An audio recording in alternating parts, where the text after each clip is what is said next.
Mtazamo wako pia ni upi? Umeongelea kuhusiana na hawa music critics, wachambuzi wa muziki ambao pia wanaonekana sometimes wanatoa maoni yao binafsi, which is inaruhusiwa kila mtu kutoa maoni yake.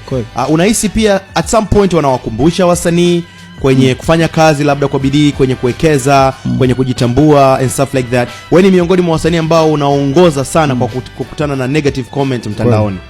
Unahisi at some point pia labda wanaweza kawa wana positive impact, wanakumbusha wasanii? Unajua kila mtazamo wa mtu hautaki kuchukia. Ukiona mtu anazungumza kitu, ujue kuna kitu anatamani kukuambia, pengine njia alowasilisha hapa ndio wewe imekukera. Yaani mimi naambiaga, ukiona mtu yote akasema hata kitu kibaya, hata mtu fulani ambaye unamuona hapa akupendi, yaani atatafuta sehemu ambayo kwenye udhaifu wako ndio uzungumzie huo.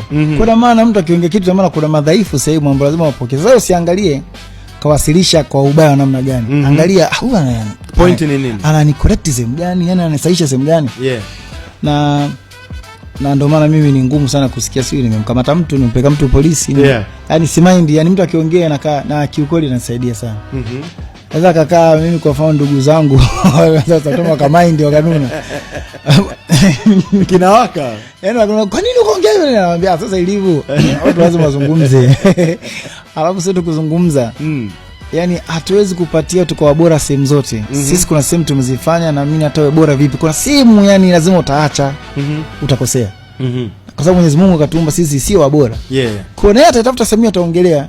Kwa cha muhimu ichukue, kesho jisaishe, unajua unafanyaje. Ila tu cha kuwaomba wachambuzi wanatakiwa pia wasaidie kuitengeneza industry tufike mbali zaidi.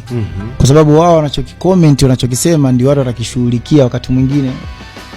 Sio kila mtu, kwa sababu kuna mwingine anaweza kumwambia kitu kama naamini kwenye plani yake akakupuza. Ila kuna mwingine akaona nisije nikatoa nyimbo ya mpinduko nikachamba, ngoja nikapiga zangu tu nyimbo za baibuda, unaelewa hivyo? Ukajikuta umemkatisha mtu tamaa ya kujaribu bahati. Sasa wajitahidi pia kuwa na research sana wanafanya, wajue research ili unapokosoa au unaposema ufanye kwa kuijenga industry.